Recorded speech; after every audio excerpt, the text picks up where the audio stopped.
Hey guys, Lizardlea here for Holiday Pearls stocking. So where did I put it? Here it is. So, shh. That's this one. The stocking. Surprise, surprise. And I actually have plenty of space under here to at least do two more. So I'll do that, but you might be able to.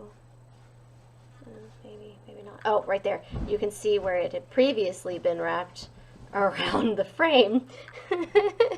It'll go away when I iron it.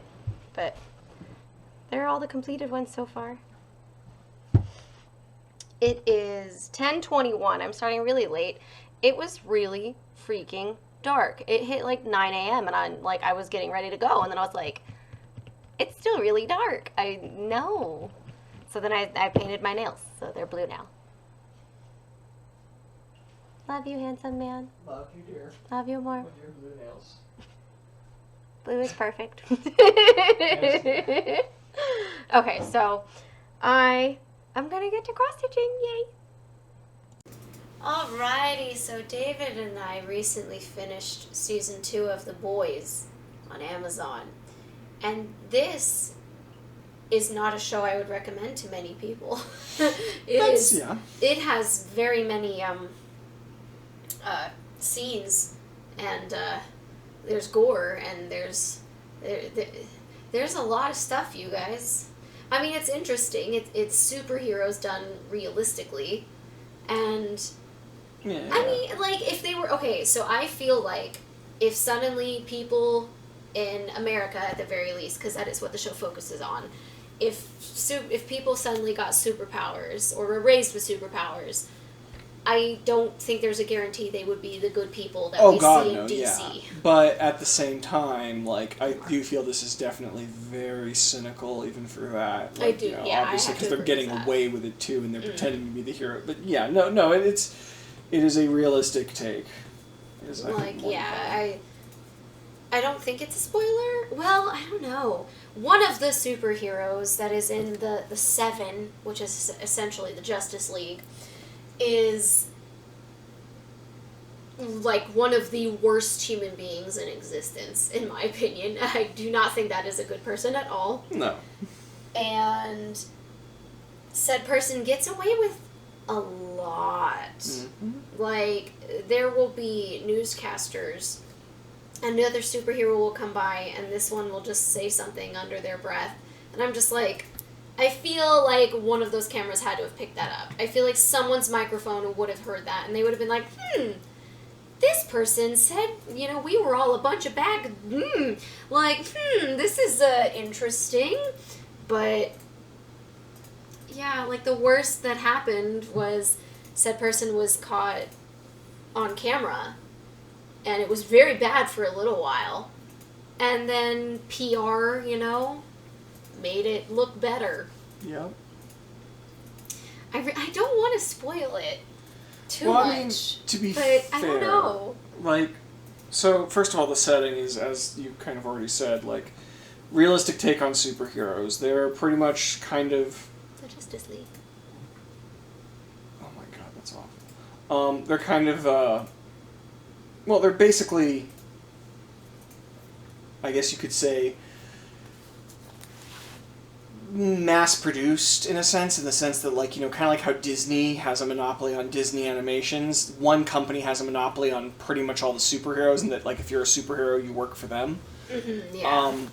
And so, because of that, it's a marketing thing. It's a ploy, or, it's very much about the bottom dollar and all these toys and all this stuff. Yeah. And the first episode opens with one of the protagonists on a date, and I don't think it's a huge spoiler to say that his date gets obliterated by one of the superheroes. Accidentally, but she is gone. And it is incredibly violent, for the record, in case that's not already clear.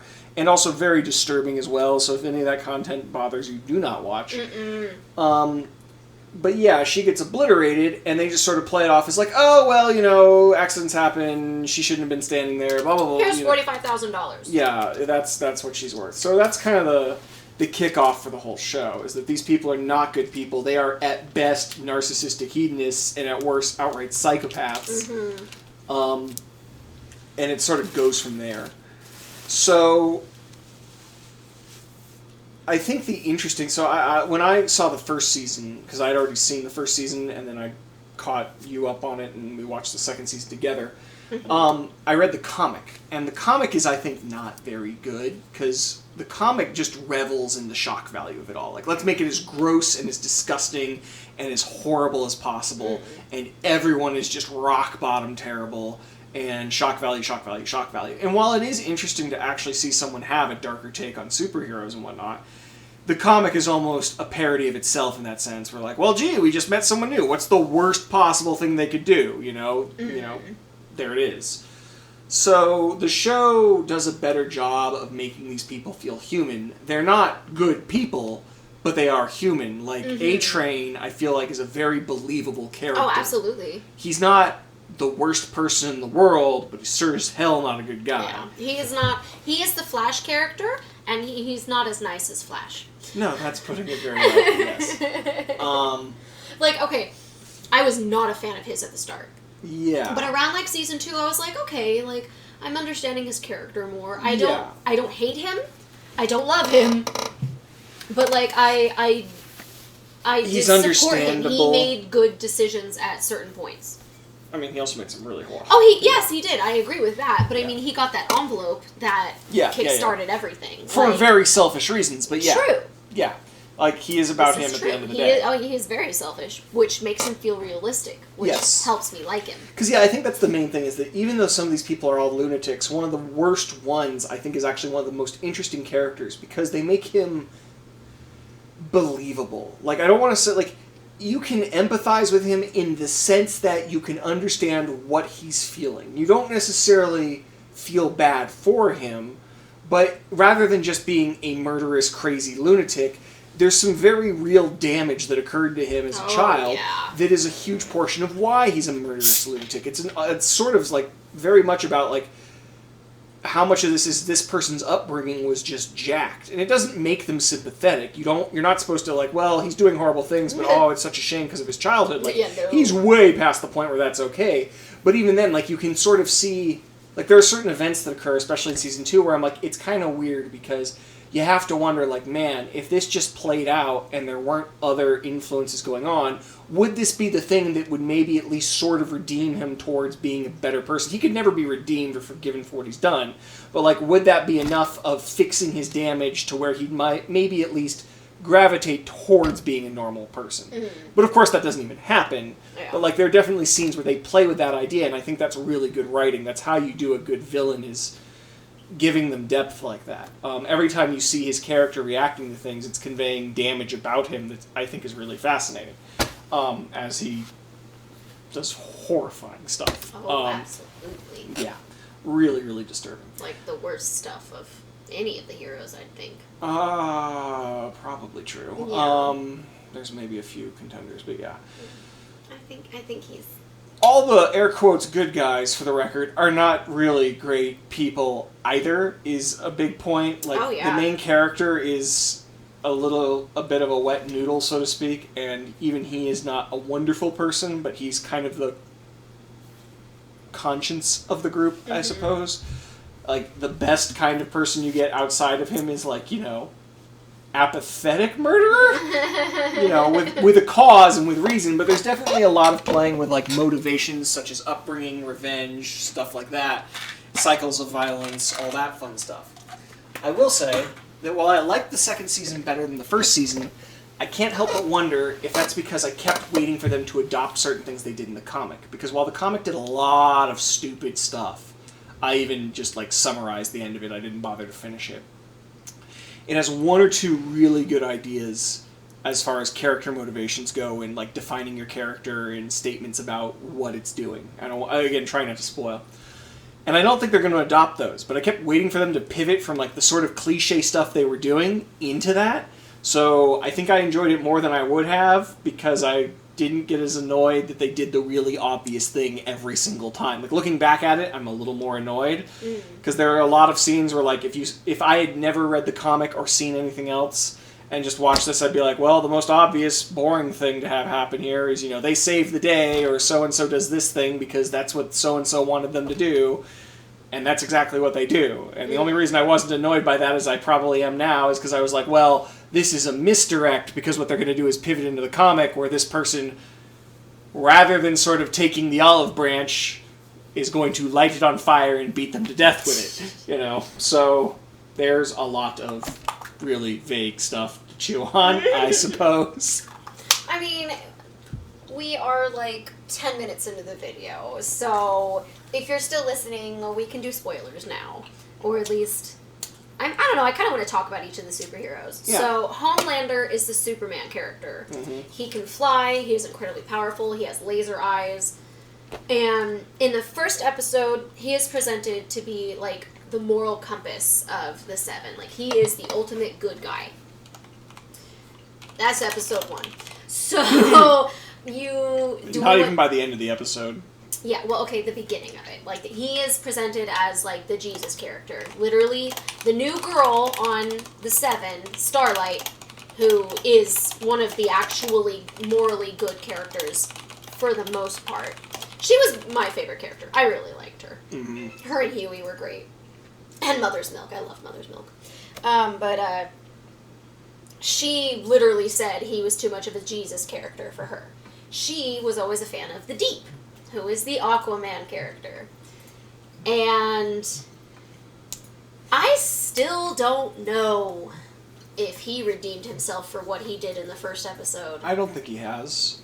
Yeah. I mean, I understand what they're trying to do, and again, he's a character where they're sort of kind of showing off, like, damage and how it affects a person, because he's obviously just sort of a loser and trying to fit in, and of course he's trying to fit into a group of people who are terrible people. But at the same time, that does not in any way, shape, or form excuse what he does. Yeah. Even if, later on, they definitely try to make him somewhat empathetic, in the sense that, maybe not empathetic, but sympathetic, in that, I mean, basically what he did in the first episode essentially kind of happens to him later on. That, and I still don't think that's enough. Like, I don't believe that he is apologetic for what happened. Yeah, that's why I don't. Yeah, he doesn't really. He doesn't redeem himself. He doesn't know how to be a person, basically. Like, in the sense that. So first of all, they play with the idea that, like, every time he tries to do the right thing, he screws it up. Like, he doesn't often try to. Kind of funny. But, like, and catastrophically worst case scenario too. Like, what is the worst way this could end? Ah, yes, I hadn't thought of that, but that is worse than what I was thinking of. Yeah. And so they do that with him, but then whenever he's not trying to do the right thing, he's trying to do something else to get just whatever the hell it is he wants, I guess, acceptance or respect. And so, at the end of the day, I don't think he regrets what he did. Yeah, and that's why I don't think he's even though things have happened to him that are similar. Like, I'm sure he probably on some level understands that, like, oh my gosh, it's like that, but, like, I think if he were to be put back in where he was in episode 1, even now, after the end of season 2, I think he would go back to his old ways. I don't think he would stop. I'm not sure I'd say that, but I'm certain that he wouldn't necessarily... Like, he definitely doesn't internalize any of it. Like, yeah, it's pretty bad. Yeah. So, there's Black Noir. Black Noir is my favorite. So, at first, I was like, okay, he's like the Batman character, because technically, yeah. Yeah, like, he's kind of... He does, like, not necessarily detective work, but... Assassin work? Yeah, so he's what Batman should be. He should be willing to kill. But his mannerisms, there were several times when I was like, oh my gosh, he's like Deadpool. And then later on, he's even more like Deadpool. So he is the Deadpool of the team. He is the one from Marvel. I mean, I guess Slade Wilson, but yeah, I prefer Wade Wilson personally, so I'm gonna stick with Deadpool. But yeah, Black Noir is easy to have as a favorite because Black Noir does not speak. Yeah, so he doesn't do all of the reprehensible verbal things that the other characters do. And the bad things that he does, like when he's told, like, no, I've called off this mission, don't kill that person, he doesn't kill them. Other superheroes would. They would ignore that order. Mm-hmm. So I think at the very least, he listens to orders, and that's nice. So, I mean, I told you something that I know from the comic that may or may not be what they're doing, and I'm not going to spoil that no matter what, because it would be a spoiler for Seasons Beyond Season 2 if it is what they do. So he may be worse than he appears. Yeah, but and we for don't the know record, that yet, good so. here is he just murders people who don't deserve to die on command. He's just not abhorrent about it. I mean, the way he kills them is terrible, but, you know, yeah, it's... I mean, he's the assassin on the team. Like, yeah. That's the bar we're trying to clear here. Queen Maeve is the Wonder Woman character. Yeah. And I didn't hate her as much still second season. on the fence with her. Like, I did like her way more in Season 2 than I did Season 1. Yeah. Just because, like, they were like, you know, oh, this is the morally good superhero. Yeah. And it felt forced to me. Like, I didn't believe it. But Season 2, I believed it a lot more. I think they handled it better. Well, so, like, in Season 1, it's just a lot of setup, because she's the one person on the team who's not actually a walking trash fire, in the sense that... She's still not a great person. She's not, but it's mostly out of apathy or fear. Yeah. Where she either just doesn't think she can do anything about it, or is afraid to do anything about it. It's not, oh, I actually enjoy this, you know. Yeah. I don't think we ever see her kill anyone that I can think of. No, I don't think so. Especially not in the way some of the other people do. Yeah. And the way she could. Mm-hmm. And so, Season 1 is a lot of her being that way, as like, it almost feels like a Mary Sue in an odd way, because it's like, of course there has to be one character on the team and who's it has to be the girl. Yeah, I'm a little That's bit what of that. got me. Yeah, and so, I don't know, it works better in Season 2 because she finally has conflict and consequence for her actions, because other characters start getting involved. So she has some depth, but she just feels like trying to play the straight man in the first one, like in the comedic duo sort of thing. So, you know, it is what it is. Yeah. What other characters do we have? We talked about Homelander, the Deep, Black Noir, Maeve, A-Train. A-Train is the Speedster. The Speedster. He's an interesting character. He has quite an arc in the first season. Actually, I think he's had the most character development outside of Homelander, probably. Yeah, I think I can agree with that. Yeah. Oh, Translucent. Yes, he's invisible. Yeah. I kind of called him the Jean Jones character, but, like, he can't go through things. He can just turn invisible, and he has to be naked to do that. So there is nudity in this show for anyone that didn't know. So this show this is a where problem, the TVMA warning for this show lists everything that there can be there. Yeah, Heads up. and there's a lot. He is a disgusting pervert. Yes. He is in the bathrooms a lot, and it's yeah. Mm-hmm. Yes. I don't want to spoil any of the characters for Season 2, so we'll just stick to Season 1. I think that's pretty much them, isn't it? Yeah, I think it is. Like, you learn that. Starlight. Yeah, Starlight. She's the newest character of the group. She's very sweet, but she becomes disillusioned to some of that. Yeah. And I appreciate that, because she starts out as kind of a Mary Sue, and she becomes a real human being. I mean, they disillusion her pretty quickly. Yes, they do. Yeah, so she is the one who's just gotten hired on, so she's a kid growing up with powers, and she's been going to all, like, you know, they kind of, like, rather than going to little, like, young girl beauty pageants, which is a whole other ball of weird, they have young girl superhero pageants, and, you know, she's been going to those and doing the circuits and blah, blah, blah, blah, blah, and so she gets brought on as the new member of the Seven to replace one of their retiring members, Lamplighter, who you don't really get to know in the first season. And, she's the religious one. A little, like, not heavy. Well, I mean, she went to religious camps and whatnot. Yeah, but she comes from, like, the South and whatnot, but, like, Yeah. I wouldn't say she's the religious one. She's the disillusioned one who finds out very quickly that, like, there's the initial disillusionment of, like, oh, this is all just marketing and whatnot, and everything's a scripted line, and then there's the second disillusionment of, like, oh my god, these are all horrific people. Yep. So, yeah. She handles it well, I think, or as well as can be, given the horrible things that happen to her and that happen around her. Because she's not just she's not naive, she's not a wet noodle, she's not a Mary Sue. Like, those are things I really hate, where they have a character who's either, like, overly naive and like, oh, well, we should always be good in everything. Like, no, she is out to get people who screwed her over. Oh, yeah. She'll knock your teeth out for it. Like, she is not above, like, no, you hurt me, I will hurt you back. She's still a moral rock, in a sense, in that, like, she's much more understandable compared to, like, the rest of them, but I was worried they were going to make her just... When she makes the choice to be violent, I always supported her. I don't think there was ever a time when I was like, Starlight, no, stop! Huey is the regular human who lost his girlfriend. Yes. In a tragic superhero accident. Yeah. And he meets Butcher. And Butcher has issues with soups, as they are called. He just wants to stop it. And he wants to help Huey get vengeance for his dead girlfriend.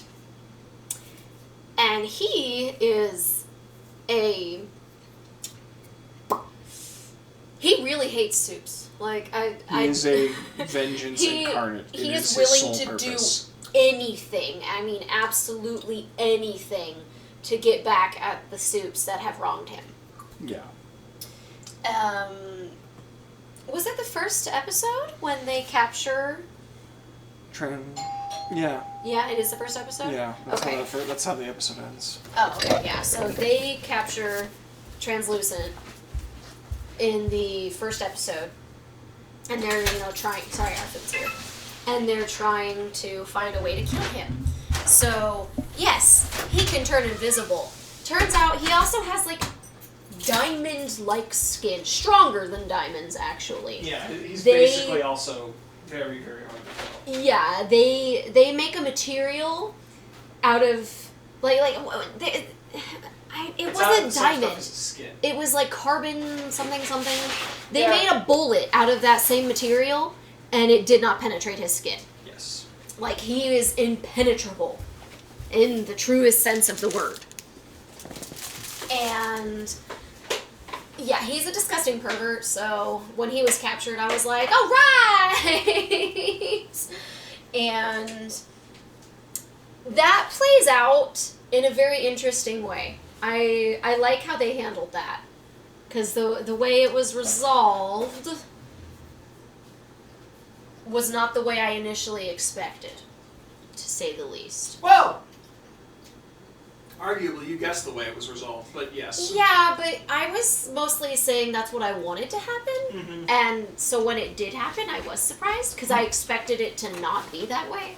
Like, most times when I'm like, oh, I want this to happen, it usually doesn't happen. Like, it's usually a boring thing, or it's not as fun, or it's not as entertaining. And I liked how they handled it. So, I thought it was good. Mother's Milk is a great character. He works at, not at prison, a juvenile detention center? Something like that, yeah. Yeah, and he's trying to help people who have screwed up. And honestly, I feel like he was one of the more morally good characters. Oh, absolutely. He made a lot of good choices. Like, yeah, he did do some bad things, but I feel like overall most of his choices I sided with him on. Yeah. Same goes for Frenchie. I suppose. I mean, probably not as far, but I still liked him. Like, he was one of the better ones. Like, I think Butcher was the evilest one out of the non-suit characters. Absolutely. And should we talk about Kimiko, or?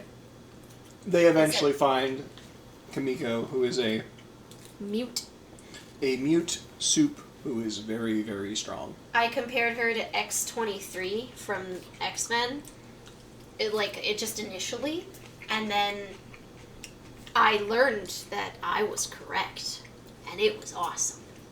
She's a really interesting character, and they keep her around a lot longer than I expected, which I really liked. So if you like her character when you meet her, stick around.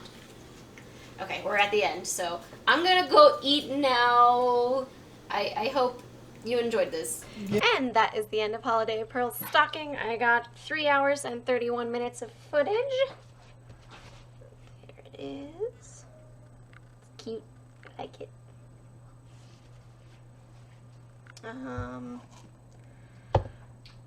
I don't really have anything else to talk about.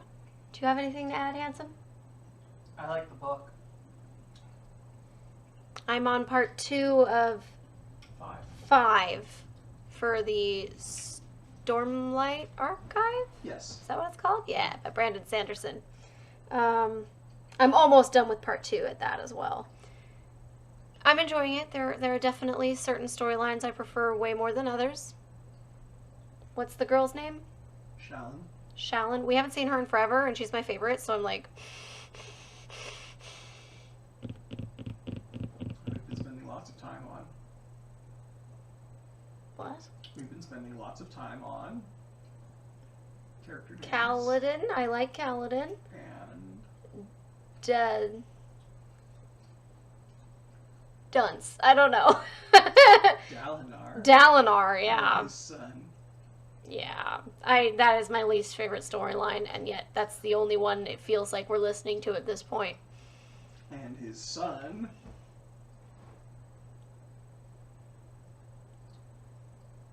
I don't know their names. Okay, well, it was worth a shot. Now I have proof. I wasn't gonna deny it. I know. But now I have proof. I miss Harry Dresden, you guys. That's coming out, what, this month? Next month? Soonish. I'm so excited. She's so excited. And I just can't have it. Okay, I have nothing else to add, and I'm just rambling now, so... Why'd you hit the desk? I love you. Do you? Yeah. Do you? But you had other things to add now. Look, I helped. You wanted my help, right? Oh my gosh. I love you, handsome man. Like, subscribe, share, comment, all that jazz. See you guys in the next video.